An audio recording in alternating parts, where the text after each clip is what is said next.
भी। तो वही लास्ट वीडियो तो आपने ऑर्गेनाइजिंग की देखी ही थी, हमने स्पैन ऑफ मैनेजमेंट देखा था, स्पैन ऑफ मैनेजमेंट होता क्या है। अब उसके आगे थोड़ा सा देख लें। और हाँ भाई, ये जो इंट्रो है, हाँ हमने नया इंट्रो लगवा लिया है। ये इंट्रो मेरे एक अच्छे फ्रेंड ने बनाया है, नीचे डिस्क्रिप्शन में उसके चैनल की लिंक है, जाके जरूर चेक करना और इंट्रो बताना कैसा लगा। तो भाई देख लेते हैं आगे हमने ऑर्गेनाइजेशन स्ट्रक्चर के बारे में क्या पढ़ा था। हमने पढ़ा था ऑर्गेनाइजेशन स्ट्रक्चर एक फ्रेमवर्क है। ऑर्गेनाइजेशन स्ट्रक्चर एक फ्रेमवर्क, एक ढांचा बना देता है जिससे कि हमारे ऑर्गेनाइजेशन में सब लोगों को अथॉरिटी और उनकी रिस्पॉन्सिबिलिटी के हिसाब से उनकी पोजीशन पर लगा देते हैं। फिर उसके बाद हमने स्पैन ऑफ मैनेजमेंट देखा। अब ये क्या कहता है? स्पैन ऑफ मैनेजमेंट कहता था कि एक सुपीरियर के अंदर कितने सबऑर्डिनेट एफिशिएंटली और इफेक्टिवली काम कर सकते हैं। एक सुपीरियर के अंदर कितने सबऑर्डिनेट एफिशिएंटली और इफेक्टिवली काम कर सकते हैं। अब भाई स्पैन ऑफ मैनेजमेंट और ऑर्गेनाइजेशन स्ट्रक्चर के बीच में रिलेशन है बहुत अच्छा। क्या है? रिलेशन। अब भाई वो रिलेशन क्या है ये पता करना है। देखो, अगर हमारा स्पैन ऑफ मैनेजमेंट जितना वाइडर होता जाएगा, जितना वाइडर मतलब जितना चौड़ा होता जाएगा नीचे से, हमारा ऑर्गेनाइजेशन स्ट्रक्चर फ्लैट होता जाएगा। ऐसा कैसे? ये अगर हमारा स्पैन ऑफ मैनेजमेंट वाइडर हो रहा है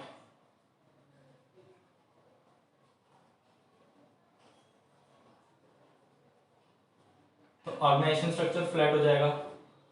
ये वाली चीज कैसे होगी, इसे देख लेते हैं थोड़ा सा। अभी थोड़ा ध्यान हम यहां पर देते हैं, इस वाले पॉइंट पर।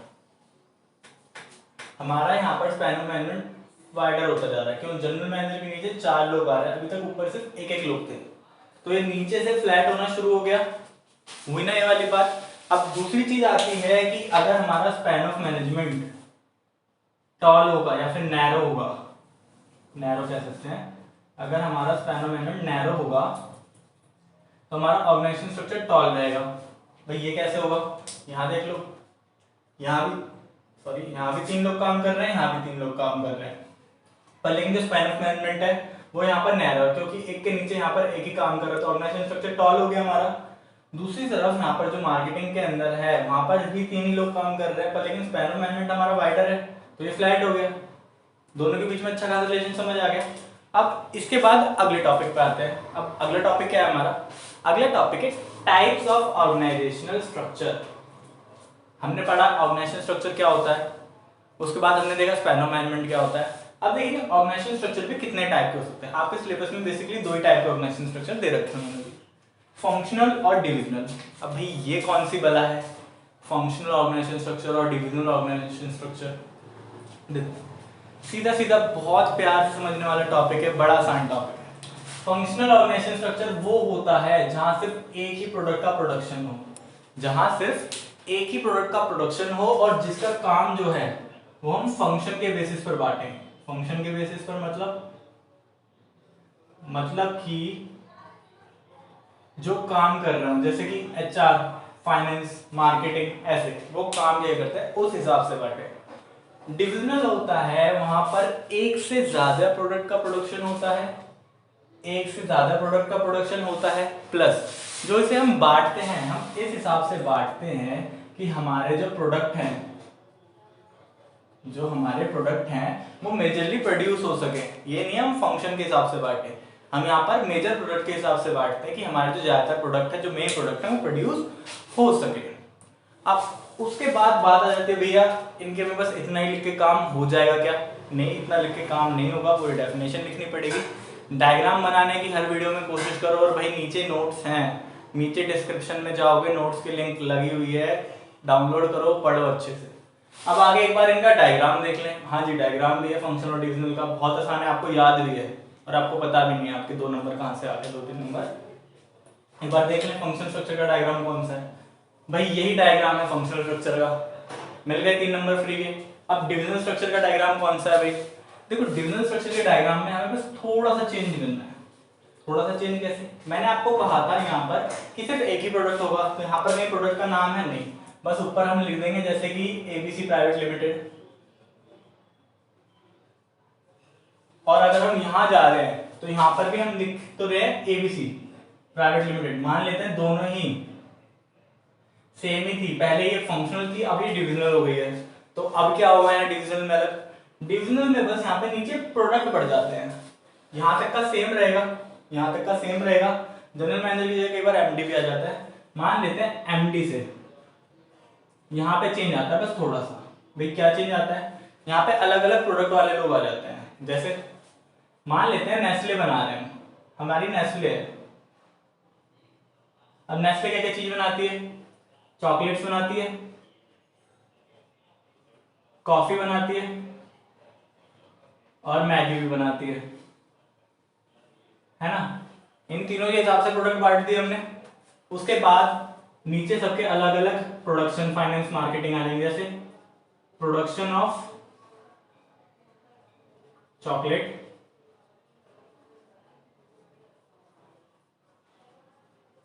Production of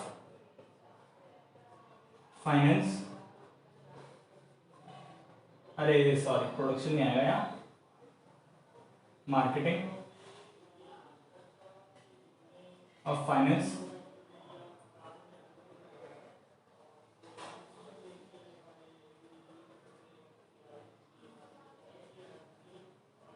finance of chocolate, और जो लास्ट वन है एचआर ऑफ चॉकलेट। ऐसे ही सबके हमें लिखने हैं। एक बार जल्दी से ये वाला कॉपी कर लो, फिर उसके बाद आगे आते हैं।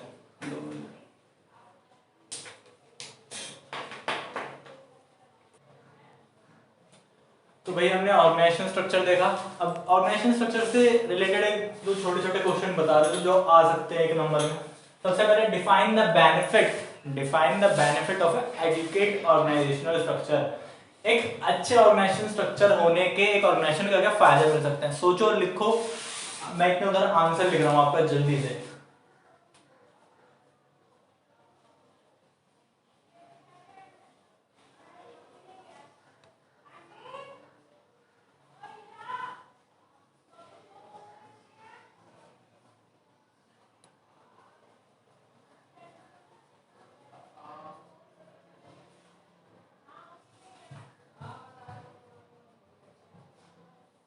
भाई अब देख के तो लिखना मत आंसर, देख लो एक बार, अगर नहीं पता था तो क्या था आंसर। सबसे पहला आता है इंक्रीज इन प्रॉफिटेबिलिटी, प्रॉफिट बढ़ाता है। भाई प्रॉफिट बढ़ाता है कैसे भाई, अच्छा ऑर्गेनाइजेशन स्ट्रक्चर होगा, सबको उनकी अथॉरिटी और रिस्पॉन्सिबिलिटी का पता होगा, जिससे कि क्या होगी, उनके बीच में क्लैरिटी होगी और उससे हमारा प्रॉफिट बढ़ेगा। ठीक है। दूसरी तरफ स्मूथ फ्लो ऑफ कम्युनिकेशन, क्यों, सबको पता है भाई किसे किससे बात करनी है, कौन किससे ऑर्डर लेगा और कौन किससे ऑर्डर देगा। ठीक है भाई। सेकंड आता है डिफाइन स्पैन ऑफ मैनेजमेंट। अभी थोड़ी देर पहले पिछली वीडियो में बताया था स्पैन ऑफ मैनेजमेंट क्या होता है, और इसमें भी बताया था स्पैन ऑफ मैनेजमेंट क्या होता है। फिर भी दोबारा सुन लो अगर नहीं याद आया तो। स्पैन ऑफ मैनेजमेंट ये कहता है कि एक सुपीरियर के अंडर कितने सबऑर्डिनेट्स एफिशिएंटली काम कर सकते हैं, या फिर एक सुपीरियर अपने अंडर कितने सबऑर्डिनेट्स को एफिशिएंटली और इफेक्टिवली हैंडल कर सकता है। पक्की बात, दोनों क्वेश्चन आ गए। अगला टॉपिक देखते हैं। देखो हमने अब तक देखा था फंक्शनल ऑर्गेनाइजेशन स्ट्रक्चर और डिविजनल ऑर्गेनाइजेशन स्ट्रक्चर ऊपर ऊपर से कि होता क्या है, उनकी डेफिनेशन देख ली थी एक बार थोड़ी सी। भाई डेफिनेशन उनसे ही बन जाती है, एक प्रोडक्ट है वो फंक्शनल स्पेशलाइजेशन देता है, दूसरी तरफ एक से ज्यादा प्रोडक्ट है, प्रोडक्ट की स्पेशलाइजेशन देते हैं। इन चीजों से यहाँ आप उनके एडवांटेज देख लेते हैं, और इसमें भी एक ट्रिक है याद करने की। ठीक है, सबसे पहले देखते हैं फंक्शनल ऑर्गेनाइजेशन स्ट्रक्चर की एडवांटेजेस क्या क्या हैं। क्या फंक्शनल ऑर्गेनाइजेशन स्ट्रक्चर की एडवांटेजेस क्या क्या है।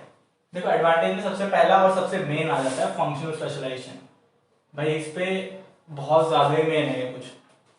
अगर आपको कहीं पे जल्दी से फंक्शनल स्पेशलाइजेशन दिख गया कि हाँ जी वहाँ फंक्शनल स्पेशलाइजेशन ऑक्योर हो रही है और नीचे क्वेश्चन लिखा हुआ है कि बताओ कौन सा ऑर्गेनाइजेशन स्ट्रक्चर है, तो आंख बंद करके आप फंक्शन लिख सकते हो।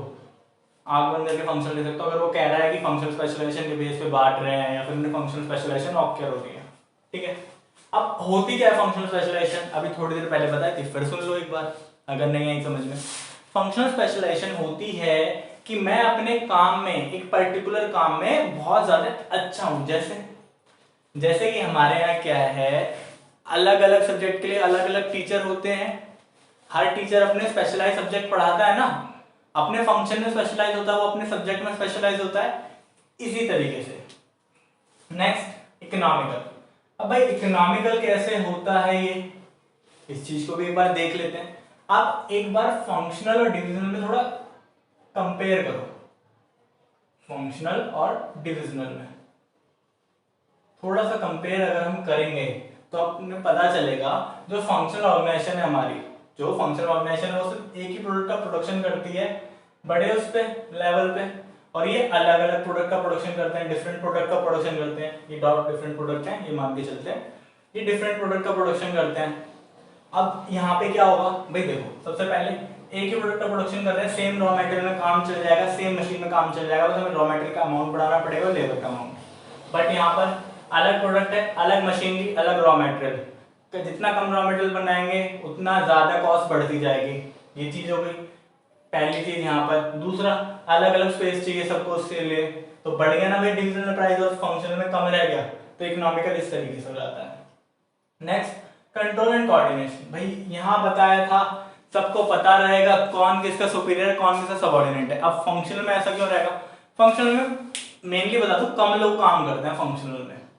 फंक्शनल ऑर्गेनाइजेशन स्ट्रक्चर बहुत आसान होता है समझने के लिए, अगर बेसिकली कहूँ कम लोग काम करते हैं, इसलिए सब पे हम अच्छे से अटेंशन रख पाते हैं, सबको देख पाते हैं और अच्छा कोऑर्डिनेशन बैठा पाते हैं लोगों के बीच में। Next, due attention. अब यहाँ ड्यू अटेंशन का मतलब क्या है, ड्यू अटेंशन का मतलब है कि हर बंदे को हर चीज में ड्यू अटेंशन मिलती है। ये नहीं है कि वहां पे इतने सारे लोग काम कर रहे हैं कि सबको अटेंशन ही नहीं मिल पा रही, प्लस हर फंक्शन को ड्यू अटेंशन मिलती है, हर फंक्शन को, जैसे कि ये नहीं है कि मार्केटिंग को अटेंशन नहीं मिल रही, एचआर को अटेंशन है, ऐसा कुछ नहीं है, सबको अटेंशन मिलती है। लास्ट वन आता है इधर ईजिंग ट्रेनिंग। अब भाई ट्रेनिंग में आसानी कैसे होती है, ट्रेनिंग तो दोनों को देनी पड़ती है। अब यहाँ पे थोड़ी अलग बात है, डिविजनल में क्या होता है, डिविजनल में ये चीज होती है कुछ कॉमन ट्रेनिंग्स होती हैं हर ऑर्गेनाइजेशन में, कुछ कॉमन ट्रेनिंग्स होती हैं जो सबको करानी पड़ती हैं ताकि उनकी ऑर्गेनाइजेशन के लोगों को उनके रूल्स रेगुलेशन बाकी चीजें पता चल जाए। पर लेकिन फंक्शनल में वो जो ट्रेनिंग्स होती हैं वो कम होती हैं, प्लस ये कुछ ही काम करते हैं तो उन्हें ज्यादा ट्रेनिंग की जरूरत पड़ती नहीं है, ये सिर्फ अपने फंक्शन में स्पेशलाइज होते हैं। जैसे कि आपका अकाउंट्स वाले भैया को या फिर आपके जो अकाउंट्स के टीचर हैं उन्हें बायो थोड़ी पढ़नी पड़ रही है, या फिर मुझे बायो थोड़ी पढ़नी पड़ रही है। क्यों? क्योंकि मैं अपने फंक्शन में स्पेशलाइजेशन हूँ, वो मेरे बिल्कुल आउट ऑफ लीग है, वो मेरे कोर्स है, वो मेरी सारी चीजों से बाहर है बायो। मेरे पास बिजनेस है, मैं कॉमर्स हूँ, इसलिए इनका भी है कि ये ट्रेनिंग आसानी से क्यों कर पाते हैं, क्योंकि इन्हें अपनी लीग से बाहर की चीजें समझनी ही नहीं है जो इनकी लीग से बाहर है। पक्का इतना? इधर समझ आ गया, दोनों क्वेश्चन आ गए।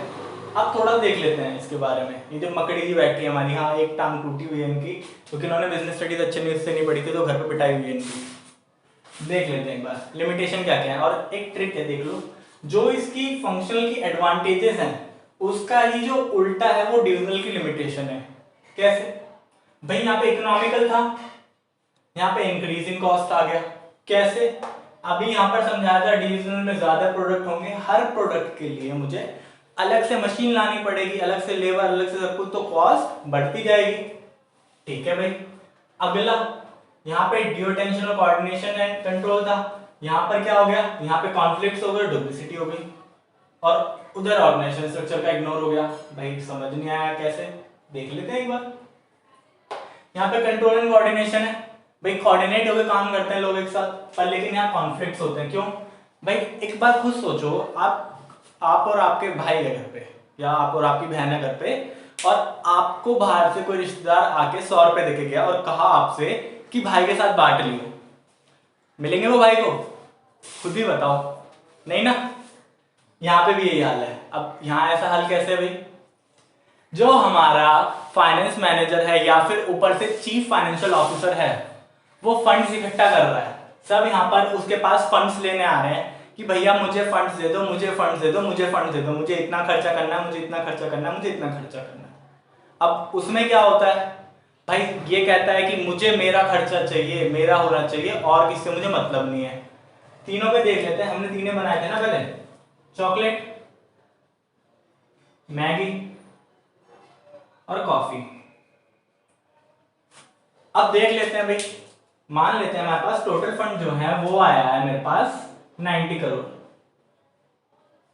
अब फाइनेंशियल ऑफिसर ने कहा कि हम तीनों को 30-30 करोड़ देंगे, तीनों को 30-30 करोड़ रुपए दे देंगे। बट यहाँ पे एक छोटा सा ट्विस्ट है। फाइनेंशियल मैनेजर ने यहाँ पर चॉकलेट और मैगी का पोटेंशियल नहीं देखा। क्यों? चॉकलेट और मैगी उसे बहुत ज्यादा प्रॉफिट दे रही थी और जो कॉफी है वो थोड़ा लॉस में जा रही थी। तो इस हिसाब से उसे फंड का एलोकेशन करना था कि फाइनेंशियल मैनेजर को फंड का एलोकेशन करना था कि जो चॉकलेट है और मैगी है उसे उस हिसाब से फंड मिले कि वो हमारी ऑर्गेनाइजेशन की ग्रोथ में हेल्प करे।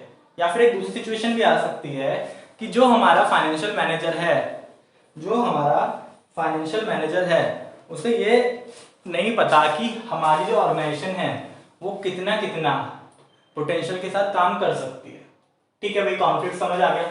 अब डुप्लीसिटी कैसे होती है ये बता दो भैया। डुप्लीसिटी तो यहाँ कहीं नहीं दिख रही, यहाँ तो क्या है ड्यू टेंशन मिलेगी और यहाँ डुप्लीसिटी आ रही है डिविजन में, ऐसा कैसे? भाई देखो, वहां सिर्फ एक काम करना पड़ रहा है मेरे को, वहां पे सिर्फ एक काम करना पड़ रहा है एक ही प्रोडक्ट के लिए, प्रोडक्ट की स्पेशलाइज वो फंक्शन स्पेशलाइजेशन से काम करना है। पर यहाँ पर मुझे अलग अलग प्रोडक्ट पे काम करना है। आपने हिंदुस्तान यूनिलीवर का नाम सुना है? कितने सारे प्रोडक्ट बनाती है। नेस्ले का नाम तो सुना ही है, हमने भी एग्जांपल लिया था नेस्ले का। कितने सारे प्रोडक्ट बनाती है नेस्ले। अब वो ऐसा तो है नहीं कि एक ही प्रोडक्ट के हिसाब से रहेगी, इसीलिए क्या होता है यहाँ पर डुप्लीसिटी होती है। अब डुप्लीसिटी कैसे होती है भाई, वही घूम के हम यहाँ पहुंच जाएंगे इस एग्जाम्पल पे कि भैया मशीन ज्यादा लाएंगे, ये सब करेंगे। ठीक है, अब अगला देख ले भाई, यहाँ कह रहा है हमारा फंक्शन स्पेशलाइजेशन होगा। हाँ होगा, फंक्शनलाइज होगी वो। डिविजनल की लिमिटेशन, ऑर्गेनाइजेशन ऑब्जेक्टिव को इग्नोर करना कैसे होगी भाई, यहाँ कुछ मिल रहा है वहां कुछ जा रहा है, यही बात तो है। यहाँ पे ऑर्गेनाइजेशन ऑब्जेक्टिव को इग्नोर करते हैं लोग। अब एक चीज सोचो, हो सकता है ऐसा कि मैगी को अब की बार कुछ कम अमाउंट की जरूरत पड़े, मैगी को अब की बार कुछ कम अमाउंट की जरूरत पड़े, बट मैगी उसे क्या अमाउंट कॉफी में देगी? बिल्कुल नहीं। क्यों? मैगी क्या सोचेगी, मैगी के जो वो होगा हेड, कि हमारे पास जो फंड आ रहा है हम उसका यूज करें ताकि हमारी ग्रोथ हो सकता है अगर वो फंड कॉफी को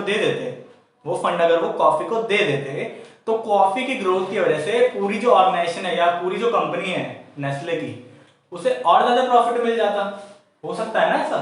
ठीक है, अब यहाँ पे इजी ट्रेनिंग था, वहां कॉम्प्लेक्स हो गया। भाई ये क्या बात हुई, यहाँ तो सबको आसानी से काम होता है बट यहाँ पे कॉम्प्लेक्स कैसे? भाई क्या होता है, जितने ज्यादा प्रोडक्ट होते गए, अच्छा रिलायंस का एग्जांपल लेते हैं। रिलायंस यहाँ पे इंडिया में कितने सारे प्रोडक्ट बनाते हैं, कितनी सारी चीजें, कितनी सारी सर्विस, सब कुछ प्रोवाइड करते रिलायंस रहता है। हर फील्ड, थोड़े टाइम बाद ऐसा टाइम आएगा हर फील्ड में रिलायंस दिखेगी आपको, हर चीज प्रोवाइड करते रिलायंस। तो आपने सोचा है रिलायंस के प्रोडक्ट लाइन कितनी बड़ी हो गई? प्रोडक्ट लाइन में करीब 100-200 प्रोडक्ट तो चीजें होंगी कम से कम, प्रोडक्ट और सर्विसेज। उसके बाद नीचे हर के नीचे 4 मैनेजर, उसके नीचे 3, फिर और भी नीचे, ऐसे करते करते कितना कॉम्प्लेक्स हो गया। तो वहां पे कंट्रोल कोऑर्डिनेशन नहीं हो पाएगा ना ऐसे करके। भाई बिल्कुल उल्टा है, ये जो फंक्शन की इंपॉर्टेंस है, एडवांटेज जो भी कह सकते हो आप इन्हें, वो लिमिटेशन बन जाती है डिविजनल स्ट्रक्चर की, वो लिमिटेशंस बन जाती हैं डिविजनल स्ट्रक्चर की। अब जल्दी से उतार लो इसे।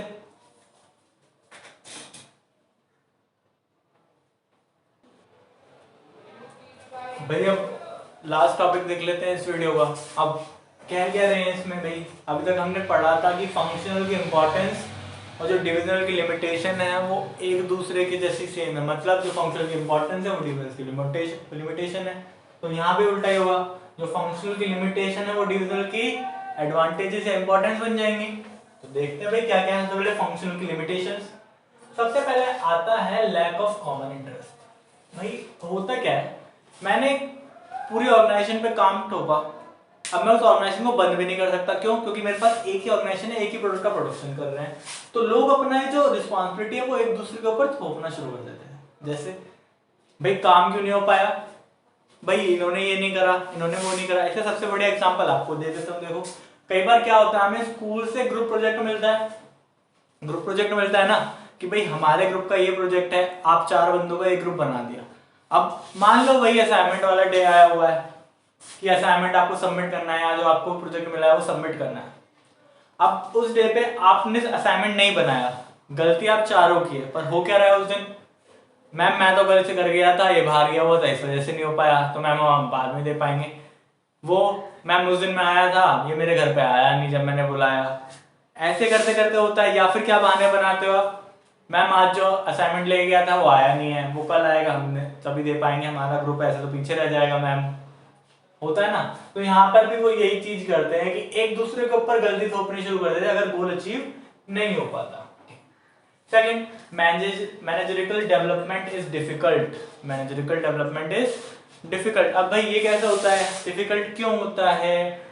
देखो, एक मैनेजर है, वो यहाँ पर कम लोगों को संभाल रहा है, उसका डेवलपमेंट कब होगा? जब वो नए नए तरीके के लोगों को संभाले, जब वो नए नए तरीके के लोगों को संभाले, या फिर कुछ डिफरेंट टाइप के लोगों को संभाले, या फिर बड़े अमाउंट में लोगों को संभाले। पर ना तो यहाँ पे कोई चेंज आता, जल्दी से कोई चेंज आता नहीं है यहाँ पे, ना नए लोग होते, ना बड़े होते ऑर्गेनाइजेशन, तो फिर नहीं हो सकता ऐसा।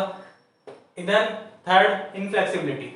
भाई ये लोग जो हैं वो पुराना ही काम करते रहते हैं, सारी चीजें होल्ड ही करते रहते हैं, कुछ न्यू स्किल्स नहीं सीख पाते हैं यहाँ पर रहकर। ठीक है। डिफिकल्ट टू फिक्स रिस्पॉन्सिबिलिटी, जो मैंने अभी ऊपर बताया, कॉमन इंटरेस्ट नहीं रहता इसी वजह से। ठीक है। उधर आए अब अगर हम कि डिविजनल की इंपॉर्टेंस क्या है, तो एक बार देख लेते हैं ये भी। सबसे पहले जो ये दो लगा रखी है, ये मेन है, ये इससे उल्टी कहीं से नहीं है। क्विक डिसीजन मेकिंग और प्रोडक्ट स्पेशलाइजेशन। भाई प्रोडक्ट स्पेशलाइजेशन वैसे ही है जैसे फंक्शनल में फंक्शनल स्पेशलाइजेशन थी, डिविजनल में प्रोडक्ट स्पेशलाइजेशन है। मतलब जैसे मैंने कहा था कि फंक्शनल में अगर आपको फंक्शनल स्पेशलाइजेशन कहीं पर लिखा दिख जाता है कि वहां पर फंक्शनल स्पेशलाइजेशन ऑक्योर हो रही है, फिर वो करना चाह रहे हैं कौन से ऑर्गेनाइजेशन स्ट्रक्चर अपनाना चाहिए, तो भाई आप आग बंद करके फंक्शनल स्ट्रक्चर लिख सकते हो। दूसरी तरफ डिविजन में प्रोडक्ट स्पेशलाइजेशन में कहता है भाई वो प्रोडक्ट के लिए स्पेशलाइज होते हैं कि हाँ हम एक प्रोडक्ट कितने अच्छे से बना सकते हैं। अगला, क्विक डिसीजन मेकिंग। भाई क्यों ऐसा, क्यों? क्योंकि होता क्या है, ऊपर से टॉप मैनेजमेंट से नीचे पावर दे दी जाती है, अथॉरिटी दे दी जाती है कि आप अपने हिसाब से काम कर सकते हो, हम आपका बस ये देखेंगे कि प्रॉफिट आ रहा है या नहीं आ रहा।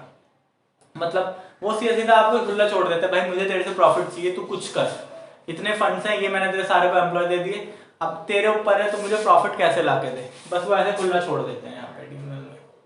नेक्स्ट भैया, एक्सपेंशन एंड ग्रोथ। भैया एक्सपेंशन एंड ग्रोथ कैसे होती है?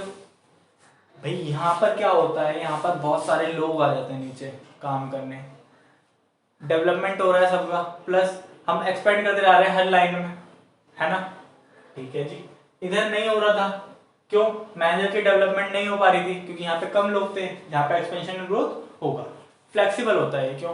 भाई यहाँ पर हम सारे ओल्ड स्किल्स सीख रहे थे, पर यहाँ पर हमें कुछ न्यू स्किल्स सिखाए जाएंगे क्योंकि हमारी ऑर्गेनाइजेशन बहुत बड़ी है और हम प्रोडक्ट के बेसिस पर काम करते हैं, नहीं सिर्फ हम फंक्शन देखें और काम कर लें। Next, fixation of responsibility. भाई रिस्पॉन्सिबिलिटी फिक्स हो जाती है यहाँ पे। ये कैसे? सेम ही तो होती है, आप कहोगे भी बस यहाँ पे ज्यादा प्रोडक्ट आ गए, नहीं। फिक्स ऐसे हो जाती है कि यहाँ का क्या रूल होता है, अगर कोई मुझे प्रॉफिट नहीं दे रही है, कोई सी ऑर्गेनाइजेशन या फिर कोई सी प्रोडक्ट मुझे प्रॉफिट नहीं दे रहा, तो मैं उसे हटा दूंगा सीधा। अब लोग ये तो चाहेंगे नहीं उनकी लाइन हट जाए पूरी, क्योंकि अगर उनकी प्रोडक्ट लाइन हटी तो उनकी नौकरियां गई। तो इसलिए यहाँ पर सब रिस्पॉन्सिबल रहते हैं, हाँ जी मेरे से हो गया गलती, या फिर सब इस तरीके से काम करते हैं गलती हो ही ना। लास्ट, असेस रिजल्ट, जो मैंने अभी बताया। भाई मुझे पता है कॉफी कितना प्रॉफिट दे रही है, मैगी कितना प्रॉफिट दे रही है, चॉकलेट कितना प्रॉफिट दे रही है, जो लॉस में उसे हटा सकता हूँ और जो प्रॉफिट में उसे शाबाशी दे सकता हूँ। ठीक है। एक छोटा सा क्वेश्चन और है कि डाइवर्सिफिकेशन क्या होता है? सोच लो, अभी थोड़ा सा पढ़ा है हमने से। डाइवर्सिफिकेशन क्या होता है? नहीं समझ आ रहा तो बता देता हूँ, मेरे देख लो। नहीं, डाइवर्सिफिकेशन होता है एक प्रोडक्ट लाइन में एक प्रोडक्ट को ऐड कर देना। मतलब जैसे कि हम वहां पर 3 प्रोडक्ट बना रहे थे, कॉफी, मैगी और चॉकलेट, वहां पर हमने चौथा प्रोडक्ट ऐड कर दिया, इस चीज को हम डाइवर्सिफिकेशन कहते हैं। या फिर अगर मैं सिर्फ कॉफी बना रहा हूं तो मैंने वहां पे चॉकलेट ऐड कर दी, कॉफी और चॉकलेट बना रहा हूं तो मैगी ऐड कर दी, इस चीज को हम डाइवर्सिफिकेशन कहते हैं। अब एक छोटी चीज और आती है, लास्ट चीज जो आज के लिए है, कि हमारी जो इनकी सुटेबिलिटी क्या है। सुटेबिलिटी मतलब भैया ये कहां कहां पर हमें फंक्शनल यूज करना चाहिए और कहां पर हमें डिविजनल यूज करना चाहिए। बहुत आसान है, देखो फंक्शनल वहां पर यूज होगा जहां पर हमारे पास सिर्फ एक प्रोडक्ट होगा या फिर कुछ रिलेटेड प्रोडक्ट होगा और हम उसे बड़े अमाउंट में बना रहे होंगे। सुटेबल, अब डिविजनल के लिए क्या होगा? जहां पर हमारे पास एक से ज्यादा प्रोडक्ट होंगे और हमें प्रोडक्ट स्पेशलाइजेशन ऑक्योर करनी होगी।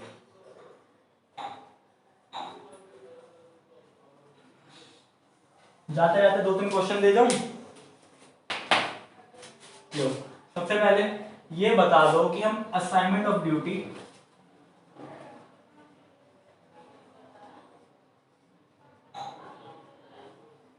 किस बेसिस पर करते हैं।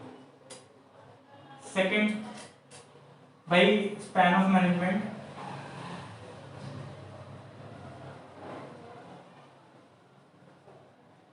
और ऑर्गेनाइजेशन स्ट्रक्चर के बीच में स्टेट वो बता दो रिलेशन।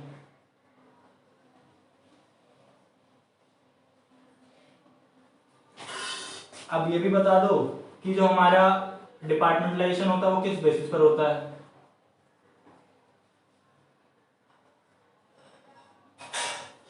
ठीक है, चलो भाई क्वेश्चन उतार लो, ये उतार लो और वीडियो खत्म होने वाली है। और भाई वीडियो तो ठीक है पर लेकिन पढ़ लो भाई, यही टाइम में जो कुछ कर पा रहे हो देखो जल्दी।